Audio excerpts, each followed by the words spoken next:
Are developing countries and emerging markets facing financial disorders and development troubles? Can the extension of TPP replace free trade area of Asia-Pacific?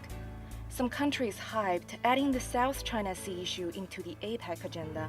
Why hasn't it turned into reality? Welcome to China Mosaic. Today's China Mosaic will discuss hot issues about G20 and the APEC summit. As in every APEC informal meeting, leaders from different countries will wear uniform casual clothes designed by the host nation, indicating that all members are working together to build a harmonious and inclusive Asia-Pacific family. Likewise, we will start our program today with the key phrase inclusive growth, which is also a common core issue of the two summits this year. Why inclusive growth? Inclusive growth means growth for all the countries, both developed and developing countries, both big and small countries. In the country, both for rich and poor people, for rural and urban areas as well. Especially this year, the world economy is experiencing further vulnerable recovery.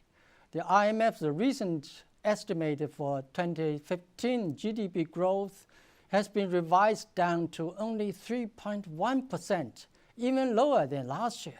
So just 1 year ago, the G20 Brisbane Summit set an ambitious goal of lifting world GDP growth by 2% within 5 years.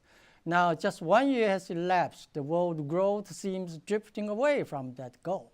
So it's imperative to lift the growth, but growth should have realized for all the countries. For developing countries, they have different difficulties because of the fall of the world oil prices and the commodity price, and also because of the strength of the dollar. So many developing countries are experiencing serious difficulties. So in order to have inclusive growth, we should have a strategy for all of them. So the world growth strategy should not be designed by the developed countries, by G7 only, but by all the countries involved, both developed and developing countries. China has made great efforts to stabilize global economy, making significant fundamental contribution to realize the inclusive growth.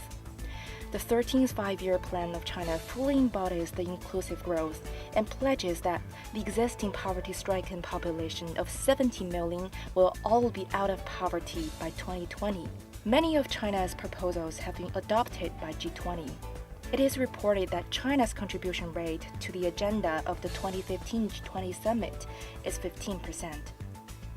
China is the world's second largest economy, so its economic growth, no matter accelerates or slows down, attracts worldwide attentions. Also, voices dampening down the prospect of Chinese economy have never been muted. So, will the world really be dragged into a new mire by China's economic downturn? China's growth, although it's going down from past two-digit growth, is still pretty high in the standard of world leading economies.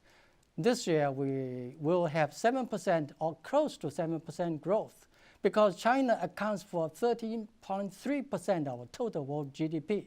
So 7% growth will make 0.9 percentage point contribution to total world growth, which is only 3.1%. That means China will make 30% contribution, the world's largest.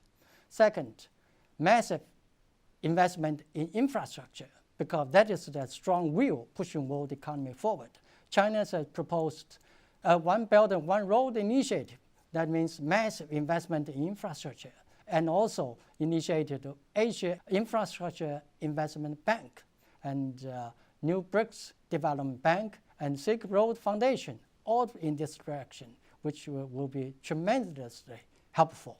We all have noticed that the piece of news that by November the 30th, the expert group of IMF will come out with a recommendation to include the renminbi into the SDR basket of IMF. If realizes, then it would be not only be a milestone for renminbi, but also a milestone for the world monetary system, because China is a world-leading merchandise trading country, which has the extensive trade and investment relations with many countries in the world. So renminbi's inclusion would facilitate trade payment, settlements, and the reserve for many countries. And it also means China's market headways in capital market liberalization, which will also facilitate world inclusive growth. This October, 12 countries, including the United States, reached a basic agreement on TPP. However, the construction of free trade area of Asia-Pacific, one of the core issues of this summit, is still under strategic research, which will last until the end of next year. China is excluded from TPP, and it said that the free trade area of Asia-Pacific will also be replaced by TPP if the latter extends to contain other members of APEC. I don't agree with that because, first, FTAAP has 21 economies, TPP has only 12, and the rest of 9 economies have different situations and conditions. It should recognize differences because all the 21 economies have different situations and they are at different levels of development. So the future FTAAP should recognize differences, not simple so-called high standard TPP. Before the APEC summit, the United States claimed to discuss the South China Sea issue in addition to the formal agenda, which triggered heated discussion in Western media. While meeting with leaders from other countries during the G20 summit, Japanese Prime Minister Shinzo Abe also expressed concerns about China's activity in the South China Sea. However, as the host nation, the Philippines has repeatedly asserted that the agenda won't involve the South China Sea issue. Chinese President Xi Jinping hasn't made any comment on this territorial dispute in the APEC summit as well.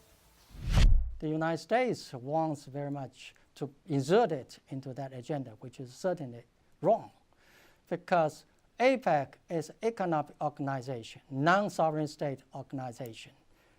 It is not appropriate to put the sovereign state discussion into this platform. South China Sea, according to international law, any disputes involving sovereign states should be discussed by all the sovereign states bordering the sea. So if one of the countries does not agree, for instance, China does not agree, this conference should not be held.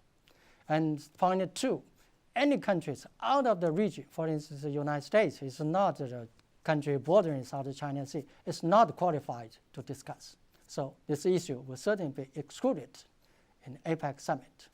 Take the Philippines, for example. Philippines' bilateral trade with China last year was 44 billion, with its export 21 billion, while its bilateral trade volume with the United States was only 18.6 billion, with its export only 1 billion, much smaller. So we should focus on expansion of trade, expansion and pushing forward on our connectivity, free trade arrangement for economic integration so as to have lift our growth in all the region, so as to have inclusive growth benefiting all the peoples and for the common prosperity. Thank you for watching.